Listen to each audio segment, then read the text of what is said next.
జుట్టు డ్యామేజ్ అయిందా, సిల్కీగా లేదా, బౌన్సీగా కావాలా? అయితే వచ్చేసేయండి, ఇక్కడ అన్ని రిపేర్లు చేస్తాం జుట్టుతో సహా. వెల్కమ్ టు ఇన్స్పైరింగ్ రోజా.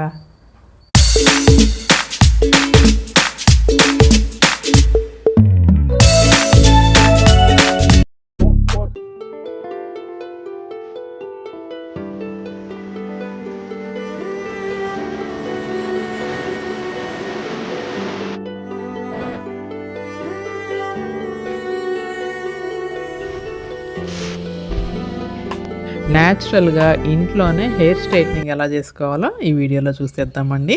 ముందుగా ఒక బౌల్ తీసుకొని దాంట్లో ఒక 4 స్పూన్ల బియ్యాన్ని వేసుకుంటున్నాను. ఆ తర్వాత వాటర్ పోసుకొని ఆ బియ్యాన్ని శుభ్రంగా 2 సార్లు కడిగేసుకోవాలి.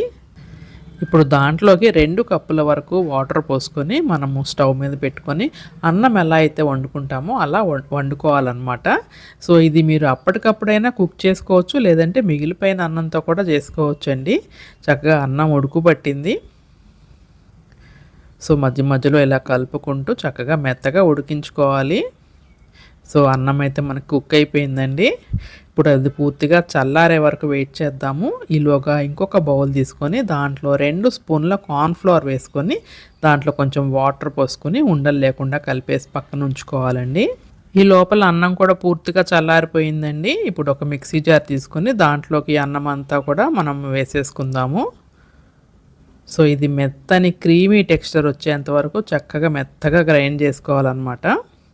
సో ఇలా గ్రైండ్ చేసుకున్న ఆ క్రీమ్ని మనము ఒక స్ట్రైనర్లో వేసి స్ట్రెయిన్ చేసుకుందామండి. ఎటువంటి అన్నం పలుకులు అలాంటివి ఏమీ లేకుండా స్మూత్ పేస్ట్ మనకు కావాలన్నమాట. సో అందుకని చెప్పి మేము స్ట్రెయిన్ చేసుకోవాలి. సో మనము స్ట్రైనర్లో వేసి స్పూన్తో కలుపుతూ ఉంటే మెత్తని క్రీమీ టెక్స్చర్ అంతా కూడా కిందకి దిగిపోతుంది అన్నమాట. బియ్యము చాలా మంచిదండి మన హెయిర్కి అలాగే స్కిన్కి కూడా.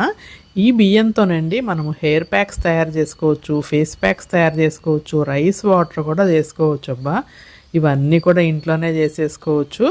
మరి రైస్ వాటర్ తయారీ విధానం చూడకపోతే మన ఛానల్లో వీడియో ఉంది, చూసేసేయండి.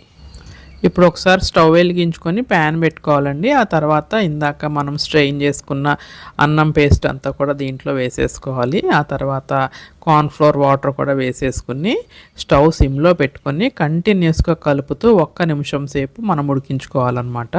1 నిమిషం అవగానే చక్కగా అది దగ్గరకు వచ్చేస్తుంది. క్రీమీ టెక్స్చర్తో షైనీగా చక్కగా రెడీ అయిపోతుంది అన్నమాట మన హెయిర్ క్రీము.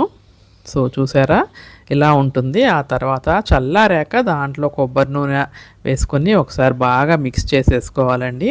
ఈ కొబ్బరి నూనె వేయటం వల్ల మన స్కాల్ప్ డాండ్రఫ్ ఉన్న పోతుంది, అలాగే ఫ్రిజీ హెయిర్ని, డ్యామేజ్ ఉన్న హెయిర్ని కూడా రిపేర్ చేస్తుంది అనమాట. చూసారా ఎంత స్మూత్ పేస్ట్ ఉందో. ఇప్పుడు ఇది చక్కగా మనం హెయిర్కి అప్లై చేసుకోవాలన్నమాట. ఈ క్రీమ్ రెడీ అయ్యేసరికి నాకు పని అమ్మాయి వచ్చేసిందండి. ఇంకా అమ్మాయితో అప్లై చేయించుకుంటున్నాను. చక్కగా ఇలా పాయలుగా తీసి హెయిర్ అంతా కూడా అప్లై చేసుకుని 1 గంట సేపు అలా ఉంచేసుకుని హెడ్ బాత్ చేసేయాలండి. ఆఫ్టర్ హెయిర్ వాష్ నా హెయిర్ ఎలా ఉందో చూపిస్తానండి. నాకైతే చాలా నచ్చిందనమాట. చాలా స్మూత్గా, సిల్కీగా, షైనీగా జారిపోతుంది అనమాట. పట్టులాగా ఉంది. సో చూడండి.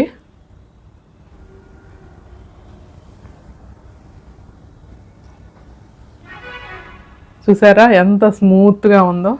సో మీకు కూడా నచ్చితే తప్పకుండా ట్రై చేసి ఎలా వచ్చిందో కామెంట్ చేయండి. Have a nice day. Bye.